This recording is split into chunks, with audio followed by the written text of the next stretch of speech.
आज वसुदेव जी सत्संग कर रहे हैं उन समस्त संत महंतों के पास बैठ करके। और आज वसुदेव जी ने पूछा कि ना हम यानी तीर्थानि न देवा मृक्षिला मया ते पुनन्त्युरु कालेन दर्शनादेव साधवा। आप जितने संत महंत यहां पधारे हैं, आपके श्री चरणों में प्रणिपात निवेदन किया और दिव्य उन संतों से प्रार्थना की कि प्रभु, गृहस्थ को अपने जीवन में ऐसा कौन सा कृत्य करना चाहिए जिससे उसे परमात्मा की प्राप्ति हो, परम आनंद की प्राप्ति हो।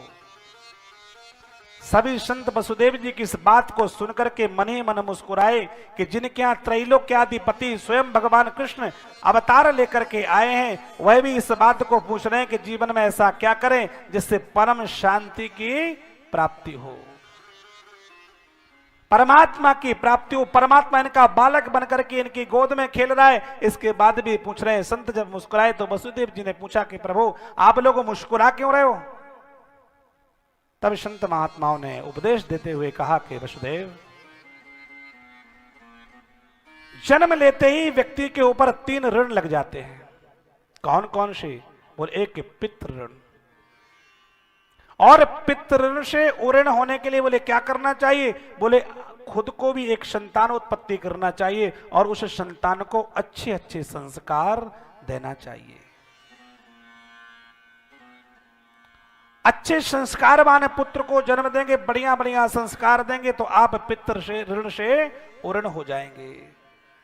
पुत्र की कामना हम इसलिए करते हैं कि हमारे लिए वो हमारे जाने के बाद हमारे संस्कारों की रक्षा करे, कुल नीति की रक्षा करे और अपने पितरों के प्रति कृतज्ञता पूर्वक उनका तर्पण श्राद्ध विधि और विधान से करे,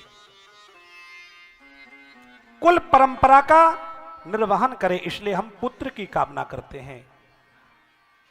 और ऐसा पुत्र प्राप्त करने के बाद गृहस्थ क्या होता है? बोले पितृ ऋण से उऋण हो जाता है। और दूसरा ऋण कौन सा चढ़ता है? बोले ऋषि ऋण चढ़ जाता है। जिन ऋषि संत महात्माओं ने अनेक वर्षों तक भगवान की तपस्या करके जंगलों में बैठ करके पत्ते घास आदि खा करके और उन्होंने दिव्य दिव्य इन शास्त्रों की संरचना की, तो क्या हुआ? बोले ऋषि का ऋण चढ़ जाता है। तो क्या करें? बोले अपने संतान को और स्वयं दिव्यतम इन शास्त्रों का ज्ञान होना चाहिए, शास्त्रों को पढ़ना चाहिए। कोई बात नहीं, शास्त्र अनेक हैं, अवधि कम है जीवन की, मत नहीं पढ़ सकते हो मत पढ़ो, कम से कम शास्त्र सुनो, भगवान के सत्संग में जाओ, कथाएं सुनो। जीवन में जब अवसर आवे तो जीवन में कभी एक आध बार स्वयं अपने यहां कथा कराओ, भगवान का सत्संग कराओ।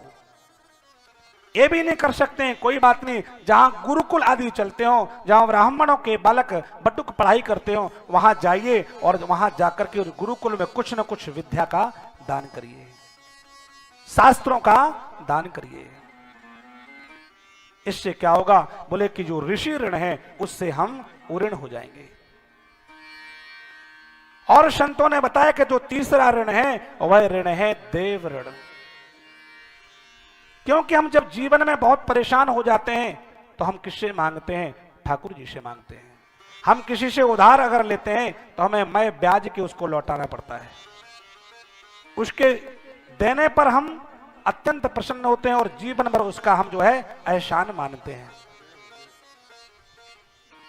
लेकिन परमात्मा केवल और केवल हमें देता है, हमसे कभी भी मांगता नहीं है। इसलिए हमारे ऊपर देवताओं का ऋण होता है। तो कहा वसुदेव, देव ऋण से उऋण होने के लिए क्या करना चाहिए? बोले आप यज्ञ करो, यजन करो, भगवान का पूजन करो, भजन करो। इससे क्या होगा? बोले देवताओं का जो ऋण है उससे हमें उऋण होंगे। कहा ऐसा अवसर अब जीवन में द्वारा मिले न मिले कोई ठीक नहीं, क्या करें? इतने इतने महान विभूति संत महंत पधारे हैं और आज उन्होंने अपने पुत्र कृष्ण और बलराम को आदेश देते हुए कहा कि जाओ दिव्य दिव्य शमिना बीन करके लाओ और यज्ञ की तैयारी करो। ऐसा अवसर जीवन में शायद न मिले और वहां पर दिव्य यज्ञ आरंभ हो गया। कितना अद्भुत वह यज्ञ होगा जिसके लिए यज्ञ हो रहा है, जिनके नाम से यज्ञ हो रहा है, वही यज्ञ की संपूर्ण सामग्री की व्यवस्थाओं को देख रहे हैं। यज्ञ आरंभ हो गया। इदम विष्णुर्विचक्रमे त्रेधा निददे पदम सम्मूढ़मस्य पाग्सुरे स्वाहा स्वाहा नारायणाय स्वाहा। दिव्यतम यज्ञ हो रहा है और महाराज उस यज्ञ यहां चल रहा है और इधर आज देव की मैया विकल होकर के बैठी हैं, आंखों से आंसू बह रहे हैं। दौड़ करके द्वारकाधीश गए, मैया तू रो क्यों रही है? तू तो बात ही मत कर, क्या हुआ? अरे इन ऋषि महात्माओं से मैंने सुन रखा है सत्संग में कि तू साक्षात नारायण का अवतार है और तू साक्षात नारायण है, इसके बाद भी मैं दुखी हूं। मैया बताओ तो क्या है, मेरा काम करेगा? बोले मैं नारायण हूं कि नहीं हूं इसकी कोई गारंटी नहीं, लेकिन मैं तू बोल कर कहो तो देख तुझे क्या चाहिए, मैं ना ला के दूं तो कहना। कन्हैया मुझे कुछ चाहिए नहीं, मैं तो इसलिए परेशान हूं कि तेरे जो अग्रज 6 भाई थे ना, उनको मैंने जी भर के देखा नहीं है,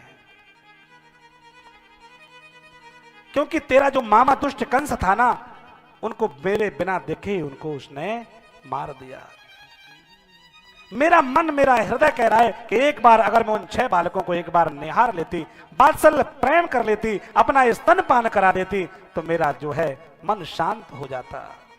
कन्हैया ने कहा कोई बात नहीं, और कहे महाराज 6 के 6 बालकों को लाए और पहले कन्हैया ने कह दिया कि मां ज्यादा आसक्ति मत करना, बस तुमको स्तनपान कराना, लाड़ लड़ाना, प्रेम करना और उनको मुक्त कर देना।